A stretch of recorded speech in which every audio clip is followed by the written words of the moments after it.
ہم وہی کہیں گے جو ہمارا دین ہم کو بتاتا ہے، عمل کرو تو تمہارا بھلا ہے۔ معزز باوقار مصلیان کرام، السلام علیکم ورحمۃ اللہ تعالی وبرکاتہ۔ الحمد للہ رب العالمین، والعاقبۃ للمتقین، والصلاة والسلام على سید الانبیاء والمرسلین، اما بعد فاعوذ باللہ من الشیطان الرجیم، بسم اللہ الرحمن الرحیم، ان الدین عند اللہ الاسلام، وقال اللہ تبارک وتعالی فی مقام آخر، ان اکرمکم عند اللہ اتقاکم، صدق اللہ العظیم، وبلغنا رسولہ النبی الامین المکین الکریم، ونحن على ذلك لمن الشاہدین والشاکرین والحمد للہ رب العالمین۔ آئیے کچھ سننے اور سنانے سے پہلے، کچھ عرض و معروض سے قبل اپنی اور ساری کائنات کے مرکزی عقیدت حضور رحمت للعالمین، انیس الغریبین، مراد المشتاقین، دونوں عالم کے تاجدار، سید ابرار و اخیار، حضور رحمت عالم ارواحنا فداہ محمد الرسول اللہ صلی اللہ تعالی علیہ وآلہ وسلم کی بارگاہ پرانوار میں درود و سلام کا نذرانہ پیش فرمانے کی سعادتیں حاصل کریں اور پڑھیں بآواز بلند، اللہم صلی علی سیدنا و مولانا محمد وعلی آل سیدنا و مولانا محمد مبارک وسلم، صلاۃ و سلاما علیک سیدی یا رسول اللہ، صلاۃ و سلاما علیک سیدی یا حبیب اللہ، صلی اللہ تعالی علیہ وآلہ وسلم۔ بلغ العلا بکمالہ، کشف الدجا بجمالہ، حسنت جمیع خصالہ، صلوا علیہ وآلہ، صلی اللہ تعالی علیہ وآلہ وسلم۔ مولاي صل وسلم دائما ابدا على حبيبك خير الخلق كلهم، هو الحبيب الذي ترجى شفاعته لكل هول من الاهوال مقتحم، يا رب بالمصطفى بلغ مقاصدنا واغفر لنا ما مضى يا واسع الكرم۔ برادران ملت اسلامیہ، پچھلے 3 ہفتوں سے آپ حضرات نے اچھے طریقے سے حرام خوری کی نحوست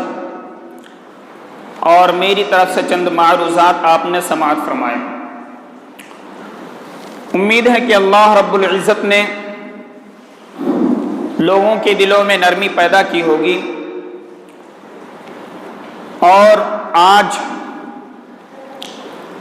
خطبات جمعہ کے سلسلے میں سے ایک سلسلے میں میں نے جو اپنے موضوع کا انتخاب کیا ہے وہ ہے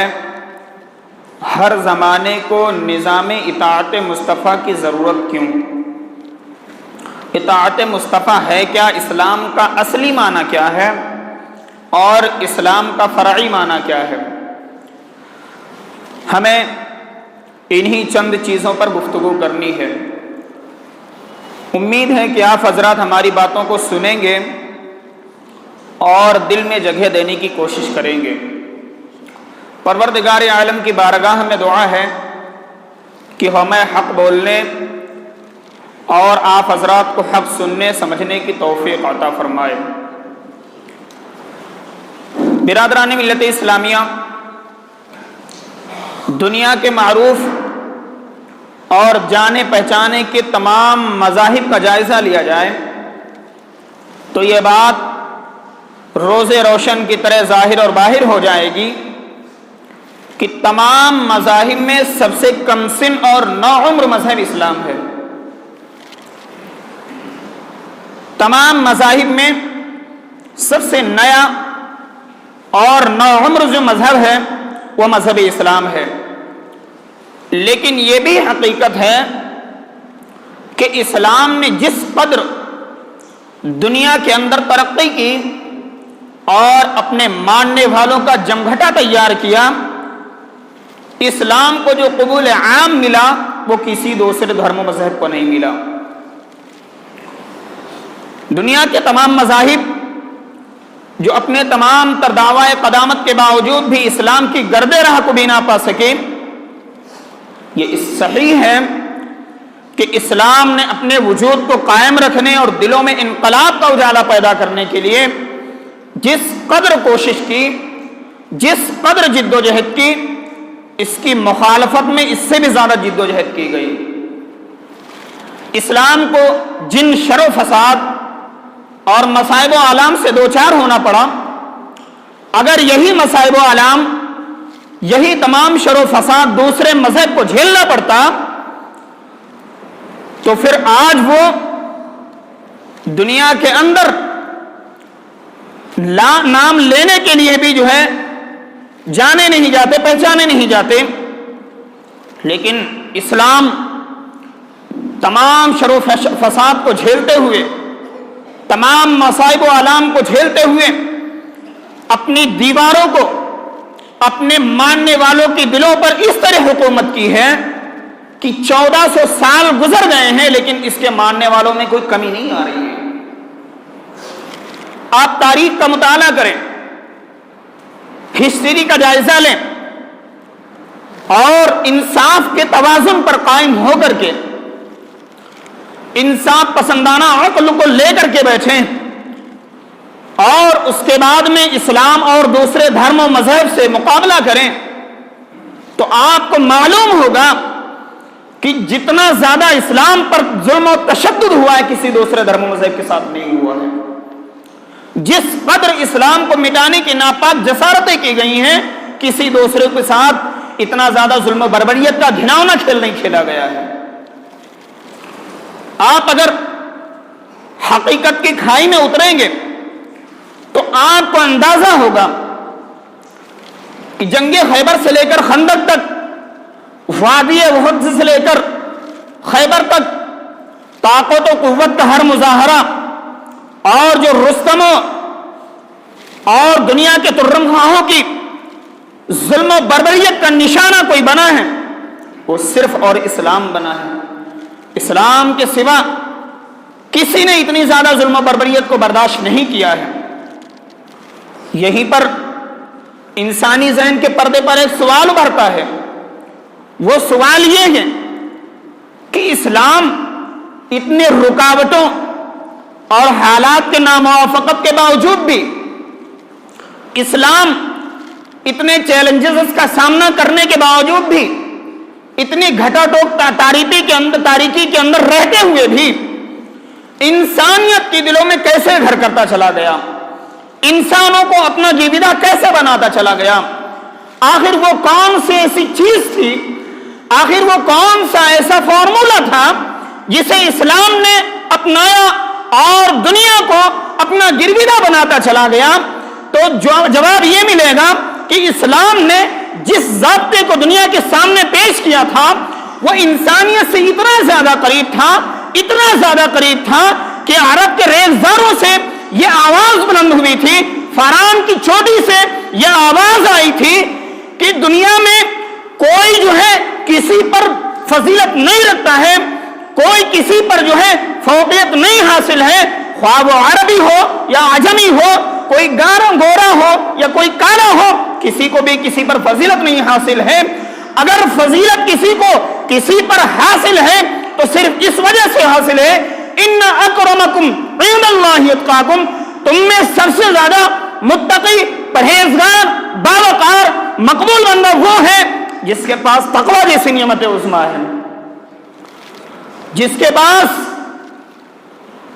تقوی جیسی عظیم نعمت ہے، وہی بندہ مقبول، وہی بندہ باوقار اور وہی بندہ سکسیس ہے۔ اللہ رب العزت نے بیان فرما دیا اسی آیت کریمہ کے اندر کہ تم میں کوئی کسی پر فضیلت نہیں رکھتا، نہ عربی کو عجمی پر فضیلت، نہ گورے کو کالے پر فضیلت، نہ بڑے خاندان والے کو چھوٹے خاندان والے پر فضیلت، نہ کسی کے پاس بینک بیلنس زیادہ ہے اس کے مقابلے میں غریبوں پر فضیلت، نہیں، فضیلت صرف اور صرف اس بات کی ہے کہ جو ہے اللہ رب العزت کی بارگاہ میں کون سب سے زیادہ قریب ہے، رب کی بارگاہ میں کون سب سے زیادہ مقبول بندہ ہے۔ فضیلت یہ تھی، فارمولہ یہ تھا۔ جب یہ آواز ریگزار عرب سے بلند ہوئی،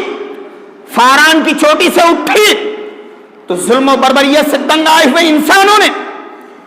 اس امن و آشتی کے پیغام کو سنا اور انسانیت سے قریب اس فارمولے کو سمجھا، تو پھر ان کے دلوں کے دروازے خود بخود کھل گئے اور پکار اٹھے، کس طرح نظم جہاں چلتا ہے ہم سے پوچھو، کس طرح نظم جہاں چلتا ہے ہم سے پوچھو۔ ظالموں کے لیے تلواریں اٹھائی ہم نے دستور بنائے ہیں، حکومت کی ہے اور ظالموں کی ہر طرح یا مظلوموں کی ہر طرح اعانت کی ہے۔ ظلم وہ ظلم ہے، ابھرے گا تو دب جائے گا، خون وہ خون ہے، ٹپکے گا تو جم جائے گا۔ اسلام کی فطرت میں قدرت نے لچک دی ہے، جتنا اسے دباؤ گے اتنا ہی وہ ابھرے گا۔ برادران ملت اسلامیہ، یہی وہ مساوات کا درس تھا، یہی وہ ہمدردی کا پیغام تھا، یہی وہ صلح و آشتی کا فرمان تھا جس لوگوں نے اپنے دل سے قبول کیا۔ اسلام تو اسی کو کہتے ہیں نا۔ اسلام کا معنی سلامتی کا نہیں ہے، اصل معنی اسلام کا معنی سلامتی کا پیغام دینا نہیں ہے، یہ تو اصل معنی کی فرع ہے۔ اسلام یہ کہہ لیجئے اپنے لفظوں میں کہ اسلام کا یہ جو معنی سلامتی ہے، یہ اس کی تاثیر ہے، یہ اس کا نتیجہ ہے، اس کا اثر ہے۔ اسلام کا اصل معنی یہ ہے سر بطاعت نہادن، اپنے آپ کو اطاعت کے لیے جھکا دینا۔ کیا آپ نے غور نہیں کیا قرآن مقدس کے اندر اللہ رب العزت نے بیان فرمایا، حکم دیا حضرت ابراہیم علیہ السلام کو اسلم، کیا فرمایا؟ اسلم۔ اس کا مطلب یہ نہیں ہے تم پر سلامتی ہو یا تم سلامتی کے ساتھ پیش آؤ، نہیں، اصل معنی یہ ہے کہ ابراہیم اپنے پورے وجود کے ساتھ میرے حوالے ہو جاؤ، اپنے پورے وجود کے ساتھ میرے سامنے جھک جاؤ۔ حضرت ابراہیم علیہ السلام نے جواب دیا، اسلمت لرب العالمین، میں نے اپنے آپ کو، اپنا سب کچھ رب کی بارگاہ کے سپرد کر دیا، رب کی بارگاہ میں سب کچھ اپنا جو ہے قربان کر دیا، اپنے آپ کو رب کی بارگاہ میں جھکا دیا۔ یہ اصل معنی اسلام کا ہے۔ اور اسی اصل معنی کو دیکھتے ہوئے جب ہم اور گہرائی اور گہرائی کا مطالعہ کرتے ہیں اور ڈیپلی انداز میں کتابوں کا مطالعہ کرتے ہیں، دیکھتے ہیں، پڑھتے ہیں، حالات کا جائزہ لیتے ہیں،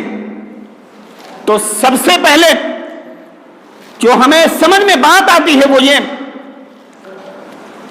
اور مخالفین کا جو اعتراض ہوتا ہے ہم پر وہ یہ کہ یہ جو مسلمان قوم ہے، یہ جو مسلمان قوم ہے یہ مادیت پسندی کا ذہن رکھتی ہے، یہ جو ہے بنیاد پرست قوم ہے۔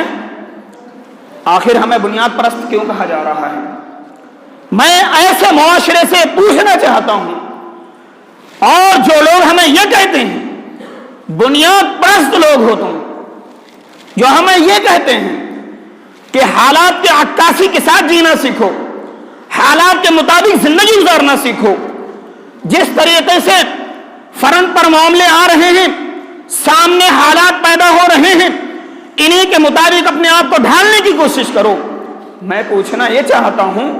اے عقل مندو دنیا کے، تم بتاؤ یہ جو سوسائٹی ہے، یہ جو معاشرہ ہے، یہ جو ماحول جو تم نے ترتیب دیا ہے، جو تم نے بنایا ہے، کبھی اس کے اندر تبدیلی تو نہیں کرتے؟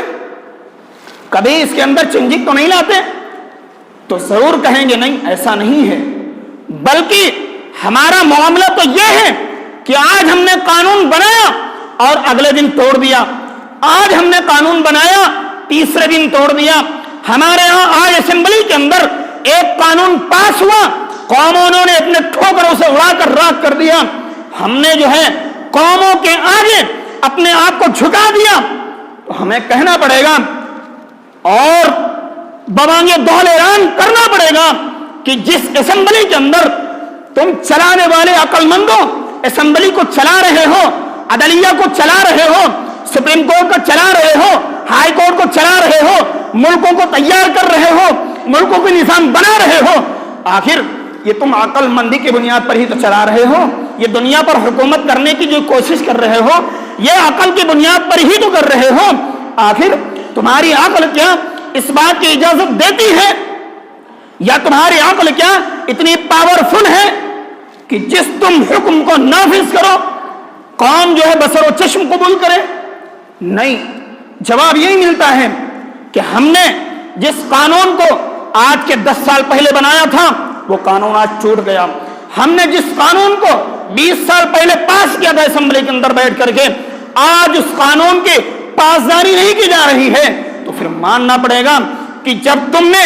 ایک ملک کے اندر قانون بنایا دوسرے ملک والوں نے اس کی مخالفت کی، جب تم نے دو ملک مل کر جو ہے کسی قانون کو پاس کیا تیسرے ملک والوں نے ریجیکٹ کر دیا، تیسرے ملک جو ہے 3 ملک بن کر کے جب کوئی ایک قانون بناتے ہیں پھر چوتھا ملک کھڑا ہوتا ہے اس کے خلاف بات کرتے ہوئے نظر آتا ہے، تو ہمیں یہ کہنا پڑے گا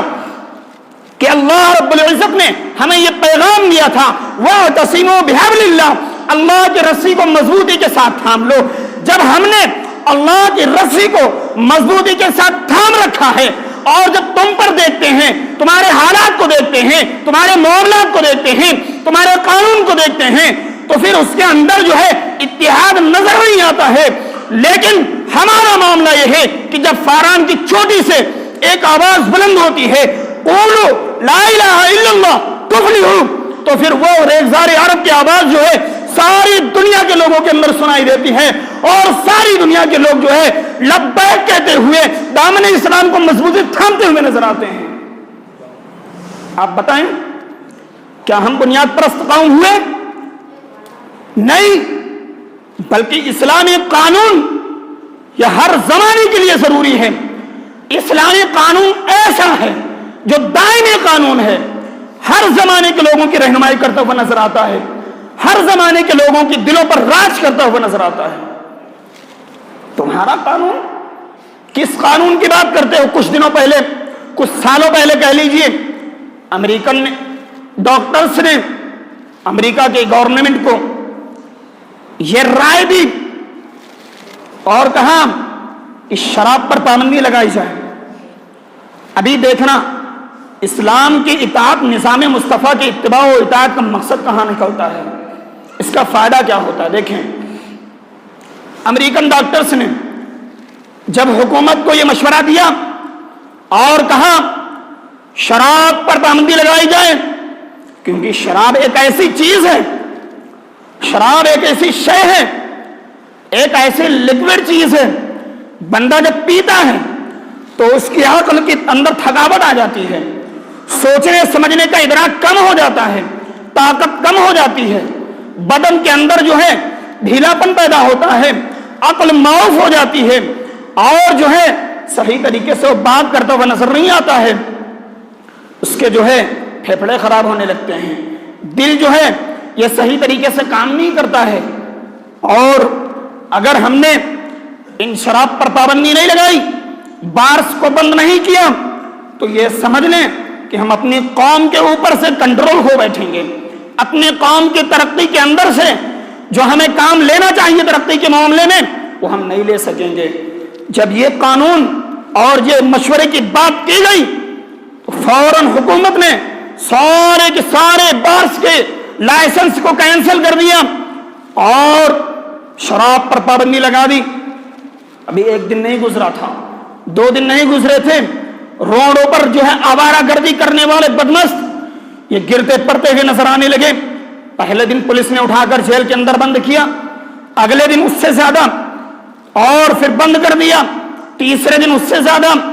اسی طریقے سے 10 دن کے اندر پوری جیل فل ہو گئی. پھر جو ہے حکومت کے نمائندے بیٹھے اسمبلی کے اندر اور کہا معاملہ یہ ہے کہ جن لوگوں کے لائسنس جو ہے کینسل کیے گئے حکومت کی طرف سے، اگر ان کو واپس نہ دیا گیا اور شراب کی پابندی کو نہیں ہٹایا گیا تو پھر جو ہے ہم حکومت اور اپنے عوام کے اوپر سے کنٹرول کھو بیٹھیں گے. عوام ہمارے ہاتھوں سے نکل چکی ہوگی، کیونکہ ہم قوم کے نمائندے ہیں. ہم قوم کے نمائندے ہیں. قوم کے معاملات کو دیکھتے ہوئے، حالات پر نظر رکھتے ہوئے ان کے مطابق قوانین بناتے ہیں. لہذا اب اس پابندی کو ہٹانا پڑے گا. اس پابندی کو ہٹانا پڑے گا. یہ آواز جب اسمبلی کے اندر گونجی، اور یہ آواز کا گونجنا تھا، ڈاکٹرز کے مشورے فیل ہو گئے. لائسنس کے جتنے بھی جو ہے جس کے لیے گئے تھے وہ سب واپس کر دیے گئے، بار کھل گئے. میں پوچھنا یہ چاہتا ہوں، تم نے قانون بنایا، 10 دن نہیں چل سکا، تم نے اس کو توڑ دیا، لیکن آئے اور ہمارے اوپر جو الزام لگاتے ہیں دہشت گردی کا، مادیت پرستی کا، مادہ پرستی کا اور بنیاد پرستی کا اور جو ہے دقیانوسی سوچ کا. دیکھیں حضرت انس رضی اللہ تعالیٰ عنہ کی ایک روایت ہے، بخاری شریف کی روایت ہے. وہ فرماتے ہیں ایک شام ابو طلحہ، حضرت ابو طلحہ یہ بیٹھے ہوئے تھے دوستوں کے جمگھٹے میں اور شراب پلائی جا رہی تھی اور جام پہ جام چل رہے تھے، مٹکے بھرے ہوئے رکھے تھے. اللہ اکبر. حضرت انس رضی اللہ تعالیٰ عنہ کہتے ہیں یہ ابو طلحہ جو ہیں یہ میرے سوتیلے باپ تھے. مجھ سے کہا کہ جتنے ہمارے دوست و احباب ہیں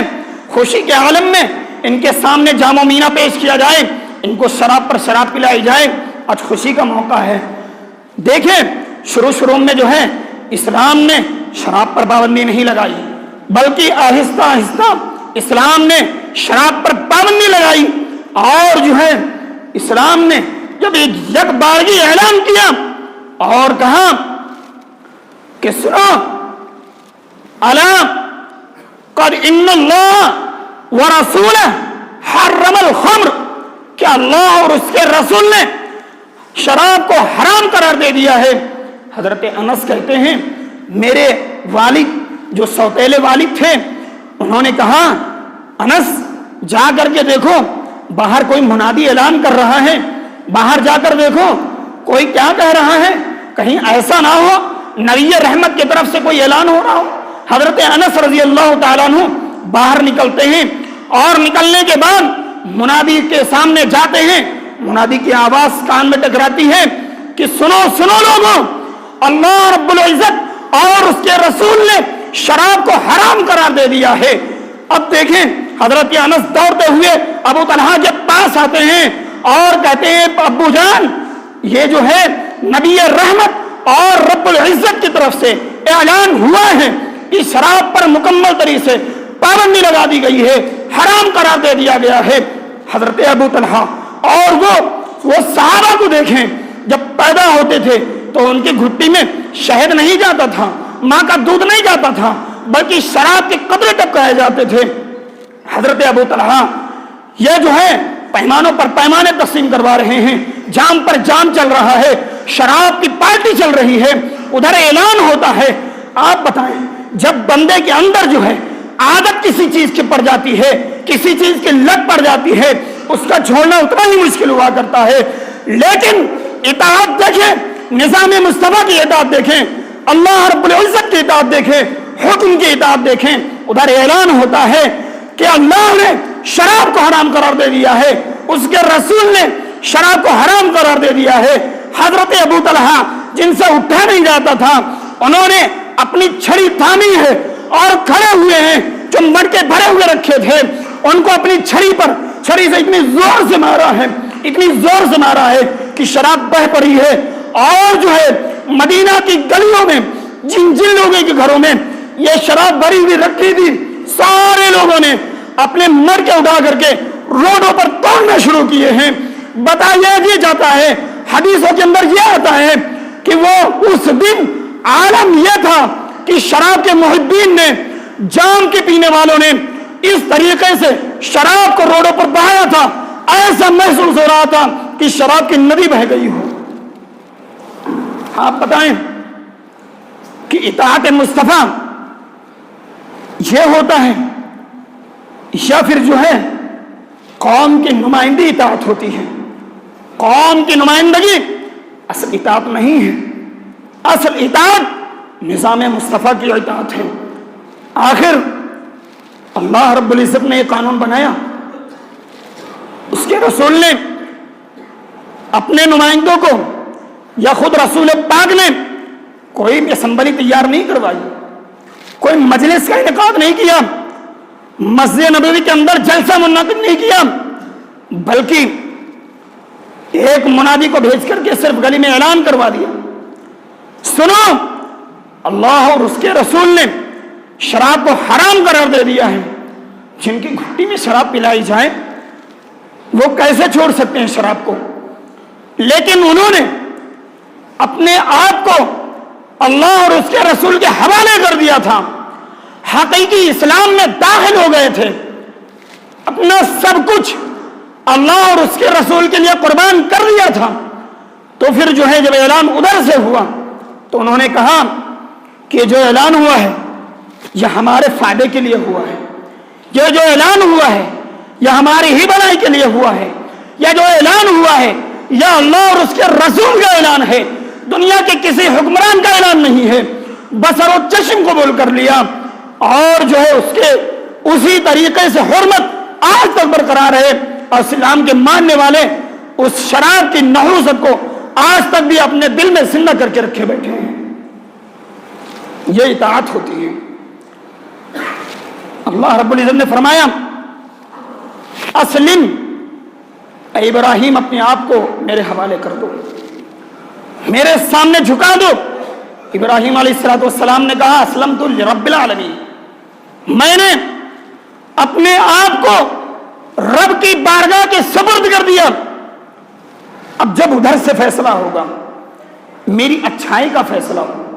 میری برائی کا فیصلہ ہو، میری تجارت کا فیصلہ ہو، ہماری معیشت کا فیصلہ ہو، ہماری بیماری کا فیصلہ ہو، ہماری غربت کا فیصلہ ہو، ہماری جو ہے دولت و سرمایہ کا فیصلہ ہو، سب رب کی طرف سے ہوگا۔ جب رب کی طرف سے ہوگا تو پھر ہمارا اس میں کچھ عمل دخل نہیں ہے۔ رب کی طرف سے جب ہوگا تو ہمیں اس کو تسلیم کرنا ہی پڑے گا۔ رب اپنے بندوں کا برا نہیں چاہتا ہے، رب تو اپنے بندوں سے پیار کرتا ہے۔ وَهُوَ الْغَفُورُ الْوَدُودُ، بخشنے والا اپنے بندوں پر پیارا ہے۔ حضرت ابراہیم علیہ السلام نے اسلام کے اصلی معنی کو اپنے عمل سے ظاہر کر دیا۔ اب دیکھیں اللہ رب العزت نے بیان فرمایا ان صلاتی ونسکی ومحیای ومماتی للہ رب العالمین۔ اے مسلمانوں، تم جو ہے جب اسلام میں داخل ہوئے، اسلام کو اپنا لیا، تو اس کا مطلب یہ نہیں ہوتا ہے کہ صرف نام مسلمان رہے۔ اس کا مطلب یہ نہیں ہے کہ اسلام کا ٹائٹل استعمال کیا جائے اور اس کے پیچھے اسلام کو بدنام کرنے کی کوشش کی جائے۔ نہیں، جو ایسا لوگ کرتے ہیں، اپنا نام غلام مصطفیٰ رکھ لیں، اپنا نام کچھ بھی رکھ لیں، تو صرف نام رکھنے سے مسلمان نہیں ہوتا۔ اسلام کو قبول کرنے سے اسلام ہوتا ہے۔ اسلام کو اسلام کی اطاعت کرنے سے، نظام مصطفیٰ کی اطاعت کرنے سے مومن بندہ ہوتا ہے، اسلام والا ہوتا ہے۔ دیکھیں ان صلاتی، بے شک میری نماز، و نسکی، قربانیاں، محیایا، زندگی، و مماتی، مرنا، یہ سب کیا ہے؟ یہ سب جو ہے زندگی کا ایک سسٹم ہے، زندگی کا ایک نظام ہے، اسے ترتیب دینا پڑے گا۔ ہم نمازیں ادا کر رہے ہیں تو ہماری نماز بھی رب کے لیے، ہماری قربانیاں بھی رب کے لیے۔ اب یہ بھی اس کا معنی، اس کا عام کرنا پڑے گا اور مفہومی معنی لینا پڑے گا۔ جب زندگی کی بات آ گئی ہے تو جب تک جیئیں گے، زندگی رہے گی، کھانا بھی ہوگا ہمارا، پینا بھی ہوگا ہمارا۔ جب کھانا پینا ہوگا، اس کے لیے کمانا بھی پڑے گا۔ کمانا پڑے گا تو ظاہر سی بات ہے تجارت کے معاملے میں آنا پڑے گا، کسب کرنا پڑے گا، محنت کرنا پڑے گا، حصول رزق کے لیے محنت کرنا پڑے گا، آگے بڑھنا پڑے گا۔ اب دیکھیں ہم دین کو کہاں کہاں اور نظام اطاعت مصطفیٰ کو کہاں کہاں لاگو کرتے ہیں۔ جب ہمارا جینا جو ہے رب کے لیے ہے تو ہمیں ماننا پڑے گا، اگر ہم کمائی کر رہے ہیں تو ہماری کمائی بھی رب کے لیے ہو، ہمارا کھانا بھی جو ہے رب کے لیے ہو، ہمارا چلنا بھی للہ رب العالمین ہو، ہمارا پینا بھی للہ رب العالمین ہو، ہمارا سونا بھی للہ رب العالمین ہو، ہمارا نظام معیشت بھی للہ رب العالمین ہو، ہمارا جو ہے ہر طریقہ زندگی کے ہر جو ہے معاملات پر ہمارا جتنا بھی معاملہ ہو یہ سب معاملے للہ رب العالمین ہوں۔ تو جب للہ رب العالمین ہو جائیں گے تو جب ادھر سے فیصلہ ہوگا نا تو پھر جو ہے وہ فیصلہ ہمیں قبول کرنا پڑے گا، اور وہ فیصلہ معمولی فیصلہ نہیں ہوگا، کیونکہ رب کا جو بھی حکم ہوتا ہے اس کے اندر کوئی تبدیلی نہیں ہوتی ہے، کیونکہ حکم جو ہے یہ کلام کے ذریعے ہوتا ہے۔ اللہ رب العزت نے قرآن مقدس میں فرمایا لا تبدیل لکلمات اللہ، اللہ رب العزت کے کلام میں کوئی تبدیلی نہیں ہے۔ ماننا پڑے گا کہ جو نظام اطاعت مصطفیٰ ہے، قوانین اسلام ہے، وہ جو ہے بنانے والا اس کا رب العزت ہے، اس کا اعلان کرنے والا، اس کے نافذ کرنے والے اس کے نائب مکرم نبی رحمت صلی اللہ علیہ وسلم ہیں۔ پتہ چلا کہ جب ذات بنانے والی وہ فنا نہیں ہو سکتی ہے تو پھر ماننا یہ بھی پڑے گا کہ جو ہے جو اس نے قانون بنایا ہے، جس چیز کا حکم نافذ فرمایا ہے، اس کے اندر بھی تبدیلی نہیں ہو سکتی ہے۔ ہمارے قانون کے اندر، قانون اسلام کے اندر تبدیلی کی بات کی جا رہی ہے۔ لبرل قسم کے لوگ، سیکولر ذہنیت رکھنے والے لوگ آج یہ کہتے ہوئے نظر آتے ہیں کہ اسلام کے اندر اب جو ہے تھوڑی سی پالیسی کو مضبوط کرنے کی، کمزور کرنے کی ضرورت ہے، اس کے اندر ڈھیل دینے کی ضرورت ہے۔ میں یہ کہنا چاہتا ہوں کہ اسلام کے اندر ڈھیل دینے کی ضرورت نہیں ہے، اسلام کے قانون کے اندر چینجنگ کرنے کی ضرورت نہیں ہے، اسلام کے قوانین کے بند کو ڈھیلا کرنے کی ضرورت نہیں ہے۔ اصل معاملہ یہ ہے کہ اسلام نے جرائم کے خلاف سد باب کیا ہے، جرائم کو مکمل طور سے ختم کرنے کی کوشش کی ہے۔ صرف یہی ایک حکم مان لو، اور کوئی بندہ اگر جرم کرتا ہے بھرپور سزا دی جائے، اسے برسر عام سزا دی جائے، تو پھر دیکھیں کس طریقے سے جرائم کا خاتمہ ہوتا ہے۔ قانون اسلام دیکھیں، اگر کوئی چوری گھوٹالہ گھپلے بازی کرتا ہے تو قرآن کریم حکم دیتا ہے فَقَطَعُوا أَيْدِيَهُمَا جَزَاءً بِمَا كَسَبَا، اس کے دونوں ہاتھ کاٹ دیے جائیں۔ اگر یہ سزا قانون اسلام کا ہے، اگر قانون اسلام کے اندر یہ سزا متعین ہے، میں کہتا ہوں آج دھڑلے سے چوریاں ہو رہی ہیں، ڈکیتیاں ہو رہی ہیں، بڑے بڑے ملک لوٹے جا رہے ہیں، بینک کی بات نہیں کر رہا، ملک لوٹے جا رہے ہیں اور فتنہ و فساد پھیلایا جا رہا ہے۔ قرآن کے حکم مانے، آخر قرآن نے کہاں غلط کہا ہے؟ اگر برسر عوام جو ہے اگر کوئی چوری کرے لا کر کے سامنے ہاتھ کاٹ دیا جائے، ہے کسی کے اندر ہمت کہ وہ چوری کر سکے؟ بے قصور کا خون بہایا جا رہا ہے۔ قرآن کریم نے کہا لا اکراہ فی الدین، قرآن اللہ دین کے اندر کوئی زبردستی نہیں ہے، اور فرمایا ما قتل نفسا ذاکیۃ بغیر نفس او فساد فی الارض فکانما قتل الناس جميعا، ناحق اگر کسی نے کسی جان کو قتل کیا ہے تو پھر گویا کہ اس نے فساد پھیلایا زمین کے اندر، اور فساد ہی نہیں گویا کہ پوری انسانیت کو قتل کر کے رکھ دیا ہے۔ یہ قانون اسلام ہے، نافذ کرو۔ اگر نافذ نہیں کر رہے، اسلام پر بکواس کرنا بند کرو، اسلام کے خلاف زبانیں دراز کرنا بند کرو، اسلام کے خلاف بھوگنا بند کرو۔ تم اپنے آپ کو عقل مند سمجھ کر کے اہل اسلام کو بنیاد پرست کہتے ہوئے نظر آتے ہو، اسلام کے خلاف دہشت گردی جیسے الفاظ استعمال کرتے ہوئے نظر آتے۔ تمہیں غور کرنا پڑے گا کہ اسلام نے دہشت گردی کو بڑھاوا نہیں دیا ہے، بلکہ اسلام نے یہ اعلان فرمایا ہے کہ کوئی اگر چوری گھوٹالہ گھپلے بازی کرتا ہے تو سب سے پہلے اسے سزا دی جائے گی۔ شراب پی کر زناکاری کرتا ہے، عصمت دری کرتا ہے، حرام خوری کرتا ہے تو منہ پر تماچے، پیٹ پر کوڑے لگیں گے، اور یہ کہا جائے گا یسألونک عن الخمر والمیسر قل فیہما اثم کبیر، شراب پینے کے اندر جو ہے گناہ ہے، یہ جرم ہے شراب پینا، اور اس کے اندر جو ہے تمہارے لیے کوئی منافع نہیں ہے۔ تھوڑے سے منافع کے لیے اور جو ہے اپنے جو ہے طبیعت کے لیے تم جو ہے جہاں طبیعت کی بات آتی ہے وہاں دوسرے کو ٹارگٹ کرتے ہو، تمہیں سوچنا پڑے گا کہ اسلام کے اندر بدلنے کی، تبدیلی کی ضرورت نہیں ہے، بلکہ ذہنوں کے اندر تبدیلی کی ضرورت ہے، ذہنوں کو سیٹ کرنے کی ضرورت ہے۔ قرآن کریم نے جو ہے اسلام کے ماننے والوں کو یہ نہیں کہا کہ جو ہے تم کان سے سنو، آنکھ سے دیکھو اور زبان سے بک دو، بلکہ قرآن کریم نے جہاں جہاں بھی دنیا والوں کو یہ جو ہے قوت فکر و عمل کے لیے جگائے ہیں تو یہ نہیں کہا کہ کان سے سنو، بلکہ کیا کہا؟ یہ کہا ان فی ذالک لعبرۃ لأولی الابصار اور ان فی ذالک لآیات لقوم یعقلون اور ان فی ذالک لآیات لقوم یتفقہون، یہ سارے الفاظ سے جو ہے خطاب فرمایا۔ کیا کہا؟ اسلام کو جو ہے صرف نظر سے دیکھنے کی کوشش مت کرو، بلکہ اسلام نے یہ اعلان کیا کہ قوت تدبر و تفکر استعمال کرو اور دل کے دروازوں کو کھول کر کے قرآنی قانون کو پڑھو، اسلامی نظام کے قانون کو پڑھو، اس کے بعد میں زبان دراز کرنا،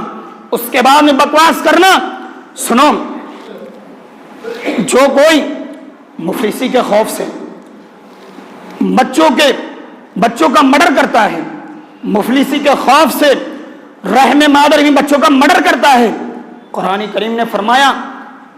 یہ دہشت گردی ہے، یہ دہشت گردی ہے۔ اب قرآن کا ماننے والا، اسلام کا ماننے والا، اسے دہشت گرد کہا جا رہا ہے۔ بتائیں، قرآن کریم کے اندر جب اتنا سخت قانون ہے کہ جو ہے رحم مادر ہی میں بچوں کا مرڈر کیا جا رہا ہے، اسلام اس کے خلاف کہہ رہا لا تقتلوا اولادکم خشیۃ املاق، اپنے بچوں کو مفلسی کے خوف سے قتل نہ کرو، نحن نرزقکم وایاہم، اللہ رب العزت فرما رہے ہیں ہم تمہیں بھی رزق دیتے ہیں انہیں بھی رزق دیتے ہیں۔ آج اسی قانون کو جو ہے اسمبلی کے اندر منظور کیوں نہیں کیا جا رہا ہے؟ اور جب ہم اس پر عمل کرتے ہیں تو ہمیں مادیت پرست کہا جاتا ہے، بنیاد پرست کہا جاتا ہے۔ دہشت گرد تو تم خود ہی ہو، ہمارے اوپر دہشت گردی کا لیبل لگا کر کے دہشت گردی کی مشینیں اپنے یہاں نصب کر کر کے انسانیت کے خون سے ہولی کھیل رہے ہو، اور جو ہے چیپٹر ہم پر چپکا رہے ہو، اور جو ہے ہم پر جو ہے ٹائٹل لگا کر کے ہمیں بدنام کرنے کی کوشش کر رہے ہو۔ حقیقت کی آنکھ کھولو، انصاف پسند نگاہوں سے قرآن کریم کا، اسلام کا، نظام مصطفیٰ کا، قوانین مصطفیٰ کا، اطاعت مصطفیٰ کا مطالعہ کرو، پتہ چل جائے گا اسلام کی حقانیت کیا ہے، اسلام کی یگانت کیا ہے۔ اتنے سال گزر گئے لیکن جو ہے اسلام کے مقابلے میں کسی نے کوئی ایسا قانون پاس کر کے نہیں دکھایا جو پھر ہمیشہ ہمیشہ رہا ہو، بلکہ جو ہے جس قانون کو جب بھی بنایا ہے وہ سارے قانون کے اندر اسے چینج کرنے کی ضرورت آئی ہے۔ لیکن آپ بتائیں کہ جو ہے قرآن نے جن جن چیزوں کا حکم دیا، جن جن چیزوں روکا ہے، کیا دوبارہ کوئی ایسی آیت کریمہ نازل ہوئی کہ اس پر عمل کرنے کی ضرورت نہیں ہے، قانون سخت ہے، اس پر عمل کرنے کی ضرورت نہیں ہے، یہ تمہارے حق میں بہتر نہیں ہے، اس پر عمل کرنے کی ضرورت نہیں ہے کہ جو ہے یہ اسلام مخالف ہے، یہ جو ہے انسانیت مخالف ہے؟ نہیں، یہ سارے کے سارے لوگ، یہ جو ہے اپنے آپ کو روشن ذہن کرنے والے، یہ صرف اس طاق میں لگے بیٹھے ہیں کہ اگر اسلام والوں کو، مسلمانوں کو، نظام مصطفیٰ کی اطاعت کرنے والوں کو تھوڑی سی ریلیف دی گئی، تھوڑی سی آزادی دے دی جائے، یہ اپنا قانون جو ہے پوری دنیا کے دلوں کے حکومت، پوری دنیا کے دلوں پر جو ہے پھیلانے پر، نافذ کرنے پر دیری نہیں کریں گے، پوری دنیا کے اندر اپنے قانون کو جو ہے پھیلانے کی دیری نہیں کریں گے، ساری دنیا کو چند ہی دنوں کے اندر اپنا گرویدہ بنا لیں گے۔ اسی وجہ سے تو اسلام کے مخالفت کرتے ہوئے نظر آتے ہیں لوگ، نظام مصطفیٰ کی مخالفت کرتے ہوئے نظر آتے ہیں۔ الحمدللہ ہم ایسے قوانین کو مانتے ہیں کہ نہ قانون بدلا ہے، نہ قانون کا اعلان کرنے والا بدلے گا اور نہ قانون بنانے والا بنے گا، تو ہم سے زیادہ نیا کون ہو سکتا ہے؟ ہم سے زیادہ ماڈرن کون ہو سکتا ہے؟ ہم سے زیادہ حالات کا جانکار کون ہو سکتا ہے؟ آپ دل پر غور کریں، دل کے اندر سوچیں، ہاتھ رکھ کر کے دیکھیں کہ ہم ایسے ویسے قانون کے ساتھ نہیں چل رہے ہیں، نظام مصطفیٰ کے ساتھ چلنا ہوگا، اتباع مصطفیٰ کرنا ہوگا، مصطفیٰ کی پیروی کرنا ہوگا۔ دنیا ہمیں مادیت پرستی کہتی رہے اور بنیاد پرستی کا ٹائٹل ہمارے اوپر لگاتی رہے، ہمیں فکر کرنے کی ضرورت نہیں ہے۔ الحمدللہ ہماری رہنمائی کے لیے صحابہ کی زندگی موجود ہے، ہماری رہنمائی کے لیے قرآن کریم موجود ہے، احادیث مبارکہ موجود ہے، اور اس کے علاوہ ہم کسی بھی چیز کو،